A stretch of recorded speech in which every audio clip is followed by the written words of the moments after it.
Hello everyone, आज हम BSc botany microbiology and phycology का वायरस वाला ही चैप्टर आगे कंटिन्यू करने जा रहे हैं। Okay, so I hope this video will help you a lot. So without wasting time let's get started. आज हम क्या पढ़ेंगे? Reason beyond classification. तब तक हमने पढ़ लिया था कि क्लासिफिकेशन वगैरह होती है, ठीक है। आज हम पढ़ेंगे कि रीजन बियॉन्ड क्लासिफिकेशन, क्लासिफिकेशन के मतलब हम वायरस को क्लासिफाई क्यों कर रहे हैं, ओके, और कैसे कैसे हमने वायरस को क्लासिफाई कर रखा है। तो ये सब कुछ आज की वीडियो में हम पढ़ेंगे। ओके, सो सबसे पहले पढ़ते हैं, पहले हमने क्या पढ़ा था उसको रिकैपिचुलेट कर लेते हैं। पहले हमने ये सब कुछ पढ़ा था कि वायरस की सिंपली डेफिनेशन पढ़ी थी, ठीक है। टाइप्स ऑफ वायरस पढ़े थे, तो टाइप्स ऑफ वायरस में हमने हेलिकल वायरस पढ़ा था, इकोसाहेड्रल वायरस, ओके, एंड हमने पढ़ा था envelope virus, and fourth one is are complex virus. Okay, हमने वायरस की केमिकल प्रॉपर्टीज पढ़ी थी, ठीक है, कि किस किस से बना होता है। उसमें न्यूक्लिक एसिड वगैरह प्रेजेंट रहता है, प्रोटीन प्रेजेंट रहता है, हल्का सा लिपिड एंड कार्बोहाइड्रेट्स वगैरह, ये सब कुछ पढ़ा था। अगर इसमें किसी को डाउट हो तो वो प्रीवियस वीडियो को दोबारा से देख सकता है। और आज हम पढ़ रहे हैं रीजन बियॉन्ड क्लासिफिकेशन की हमने क्लासिफिकेशन क्यों करी है। सबसे पहले देखते हैं कि क्लासिफिकेशन होती किस बेसिस पे, ठीक है। जो वायरस होते हैं उनका स्ट्रक्चर, बहुत डिफरेंट टाइप के वायरस होते हैं तो उनका डिफरेंट स्ट्रक्चर होगा ना। हर टाइप के वायरस का अलग अलग स्ट्रक्चर होता है, और केमिकल कंपोजिशन जैसे वो बने रहते हैं केमिकली, वो भी उनका कंपोजिशन भी अलग अलग होता है। इसलिए हमें वायरस को क्या करना पड़ता है? क्लासिफाई, ठीक है। तो classification of virus being determined by the structural and chemical composition of virus. तो किस बेसिस पे हम उसको क्लासिफाई कर रहे हैं? उनका स्ट्रक्चरल और केमिकल कंपोजिशन के बेसिस पे, मतलब डिफरेंट वायरस का स्ट्रक्चर और केमिकल कंपोजिशन क्या होगा? डिफरेंट होगा, ठीक है। Are applied to all plant viruses, animal viruses and bacterial viruses.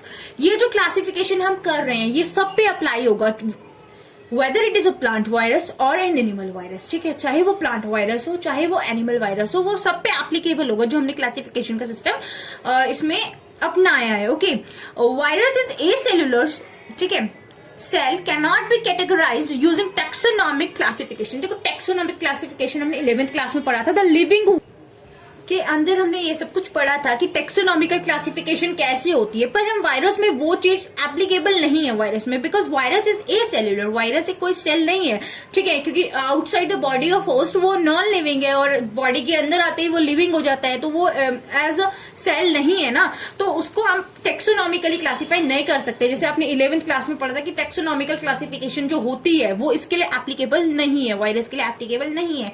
इसके लिए एक अलग सिस्टम है, इसके लिए एक अलग कमिटी है जो इसको क्लासिफाई करती है, इसकी क्लासिफिकेशन वगैरह करती है, ठीक है। तो टेक्सोनॉमिकल क्लासिफिकेशन तो एप्लीकेबल नहीं है इसमें, okay.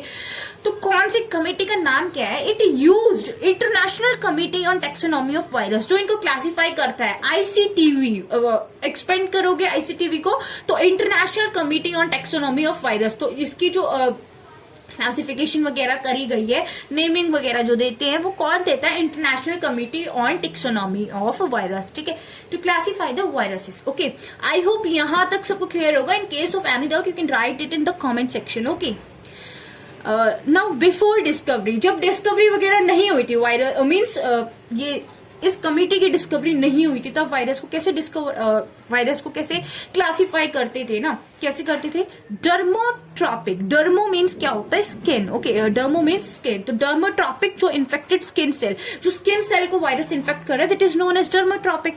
Neurotropic, neuro means it is related to our neuron system, okay, nerve system, okay. तो जो नर्व सेल को मीन्स जो ब्रेन वाले सेल से उनको जो इन्फेक्ट करेगा that is known as neurotropic, okay.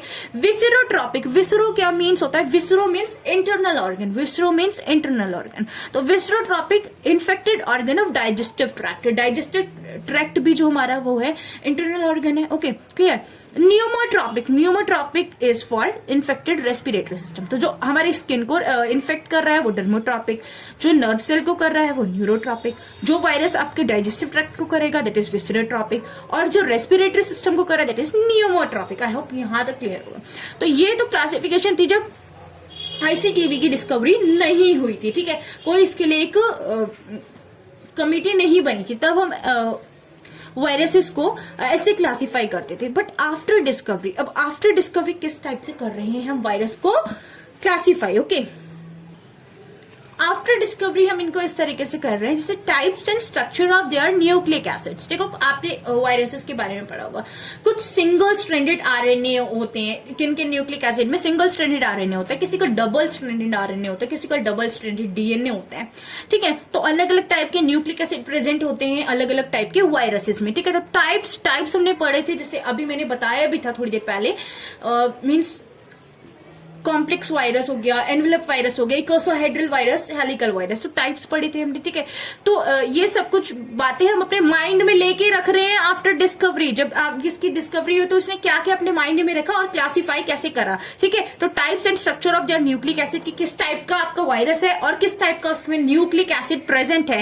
Now second one is your method of replication, की किस तरीके से वो रेप्लिकेट कर रहा है, ठीक है, किस तरीके से अपनी कॉपी बना रहा है वो, ठीक है। होस्ट रेंज मीन्स जैसे कि कुछ प्लांट वायरसेस होते हैं वो प्लांट को करते हैं, वायरसेस आर वेरी स्पेसिफिक ना, वो बहुत ज्यादा स्पेसिफिक है। प्लांट वायरस सिर्फ प्लांट को ही करेगा, even TMV tobacco Mosaic virus tobacco plant को ही करेगा और किसी प्लांट को वो इन्फेक्ट नहीं करेगा। तो जो ये सब कुछ होते हैं वो बहुत ज्यादा स्पेसिफिक होते हैं, तो किस टाइप के होस्ट को वो इन्फेक्ट कर रहा है, okay.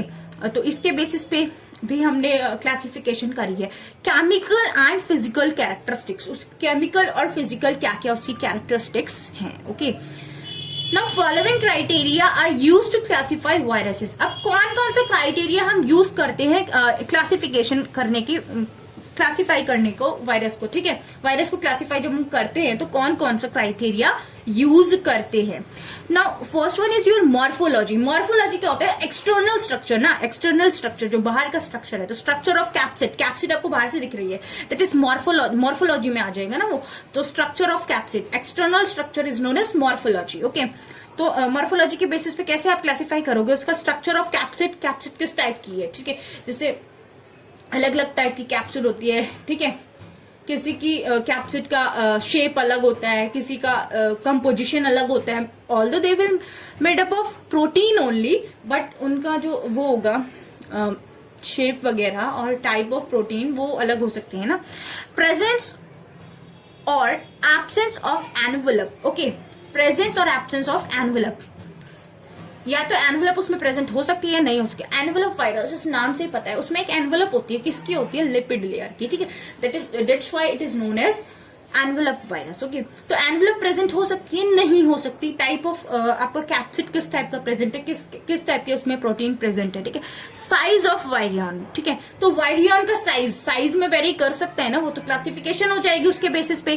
Types of host, host किस टाइप का है वो, means host structures the virus infected, means जो वायरस है वो किस टाइप के होस्ट को इन्फेक्ट कर रहा है, वो आपका प्लांट वायरस है, वो आपका एनिमल वायरस है, ठीक है। तो वो किस टाइप का वायरस है, वो आपका बैक्टीरियल वायरस है, ओके।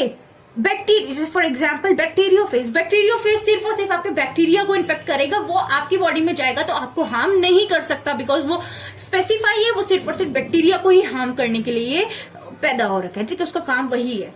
प्लांट वायरसेस और animal viruses, animal virus plant virus को कुछ नहीं करेगा, प्लांट वायरस एनिमल वायरस को कुछ नहीं करेगा, okay. Now genome composition, DNA और आरएनए। तो जीनोम कंपोजिशन इनकी अलग हो सकती है, जैसे कि मैंने अभी बताया था थोड़ी देर पहले, वो डबल स्ट्रैंडेड आरएनए हो सकता है, सिंगल स्ट्रैंडेड आरएनए हो सकता है, डीएनए हो सकता है। तो उनकी जीनोम, जो जीनोम मीन्स जितना भी आपका जेनेटिक मटेरियल होता है that is known as genome, okay. तो उनकी जीनोम कंपोजिशन अलग अलग हो सकती है, इस बेसिस पे आप इसको क्लासिफाई करते हो। ये क्लासिफिकेशन किसकी है, आईसीटीवी की, ICTV international committee on taxonomy of virus, okay. ये बातें ध्यान में रखा है, ठीक है, इन्होंने डिस्कवरी के बाद, इसकी डिस्कवरी के बाद। अच्छा, currently 2 main schemes are used for classification. 2 schemes use होती है क्लासिफिकेशन की। एक सिस्टम है आपका ICTV and second one is your Baltimore classification system. Baltimore classification system हम नेक्स्ट वीडियो में देखेंगे, अभी हम आईसीटीवी के बारे में ही पढ़ेंगे, international committee on taxonomy of virus, okay. International ICTV का सबसे पहले वो पूछ लेंगे, एक्सपेंड आईसीटीवी, तो international committee on taxonomy of virus, ठीक है। तो वायरस की जो क्लासिफिकेशन होती है ना वो किस लेवल पे स्टार्ट हो रही है, ऑर्डर के लेवल पे। हमने पढ़ा है ना कौन कौन से लेवल होते हैं, किंगडम, फाइलम या फिर division. Division is for plant और फाइलम इज फॉर एनिमल्स, ठीक है। तो किंगडम हो गया, फाइलम उसके बाद आते kingdom, phylum, division, class and after that your order, family, सब फैमिली, जीनस, स्पीसीज। तो जो आपकी वायरस की आपकी जो क्लासिफिकेशन होती है वो किस लेवल पे स्टार्ट हो रही है? ऑर्डर के लेवल पे स्टार्ट हो रही है। तो ऑर्डर जो होगा वो वायरेल्स के नाम से जाना जाता है। फैमिली के पीछे जैसे अलग अलग टाइप की फैमिली होगी उसके जैसे, तो इसको लगा देंगे DAE लग जाता है पीछे से और कुछ नहीं, ठीक है। तो जैसे कि विरिडे, ठीक है। सब फैमिली जैसे कि विरिने, और जीनस वायरस, ठीक है। तो जीनस को क्या बोलेंगे? वायरस बोलेंगे। ऑर्डर वायरेल्स, फैमिली विरिडे, सब फैमिली विरिने, एंड ये क्या है? इसके सफिक्स हैं, मतलब उनके पहले कुछ नाम लिख दोगे और उसका फिर पीछे से ऐसे सफिक्स लगा दोगे, जैसे कि आपने औरों में भी देखा होगा। तो आज की वीडियो में यहीं तक पढ़ेंगे। अब नेक्स्ट वीडियो हम में देखेंगे कि बाल्टीमोर क्लासिफिकेशन। ओके, अभी मैं आपसे क्वेश्चन और पूछती हूँ कि क्या वायरस हमेशा हार्मफुल ही होते हैं? नहीं, वायरस हमेशा हार्मफुल नहीं होते हैं। वायरस हमको कुछ फायदा भी पहुंचाते हैं, ठीक है। तो हम नेक्स्ट वीडियो में बाल्टीमोर क्लासिफिकेशन देखेंगे, और अगर बाल्टीमोर क्लासिफिकेशन छोटा सा टॉपिक होगा तो हम उसके साथ साथ उसके एडवांटेजेस भी देखेंगे कि वायरस में क्या क्या एडवांटेजेस होती है। सो आई होप ये वीडियो आपको पसंद आई होगी, इसमें से आपको हेल्प मिली होगी। और अगर आपको पसंद आई तो please like my video and thank you.